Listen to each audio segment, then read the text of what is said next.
Australia's local hero for 2007 is Shanaka Fernando.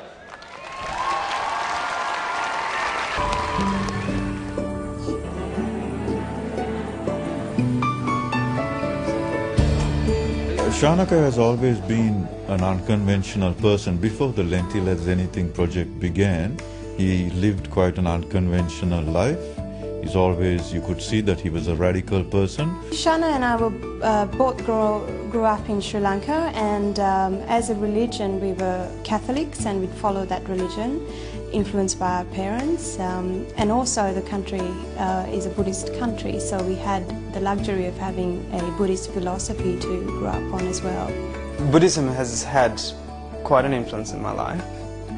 I think I was very lucky that my dad had some foresight or insight to put me into one of the best Buddhist schools in the country, being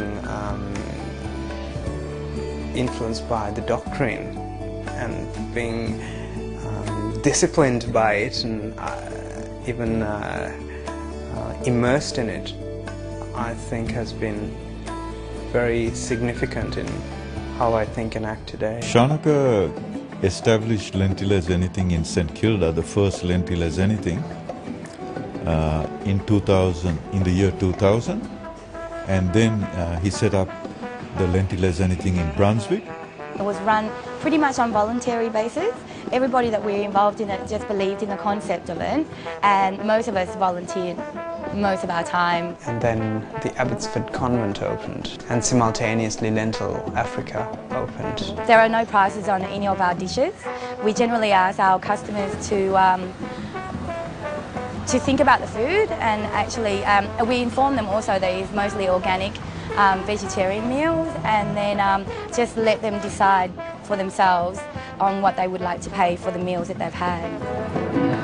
Shanaka has been involved with a lot of migrant communities that have come here, from the African communities to the West Papuans. What I try to do with these talks to refugees is to try and encourage them and to make people realise that what they have brought into this country is indeed very valuable, and to establish a sense of self-esteem that sees people putting a bold step forward. In the beginning, Shanaka was a guest speaker who came to address classes of on-arrival migrants and refugees, but over time it changed to Shanaka being able to give them employment when they needed employment, give them legal help, in some instances put them in contact with community lawyers who could assist with complicated problems that they otherwise couldn't solve. I think what people can learn from Shanaka is his unflagging selflessness, his warmth towards people, and acceptance of any and everybody. You know, I think in every way he tries people to reach people and to get them to reach back into themselves. And I think that's the most special quality about Shanaka. And of course, his humour and his very quick-witted manner of definitely melts the ice. He loves to give and loves to share and loves to have a good time. Shanaka has helped more people than we will ever know. I calculated that the 3 restaurants have turned over well over $1 million, but he has no property and assets today other than an old car. Why not use what we've got within us to stimulate each other and be excited about life, wake up with enthusiasm.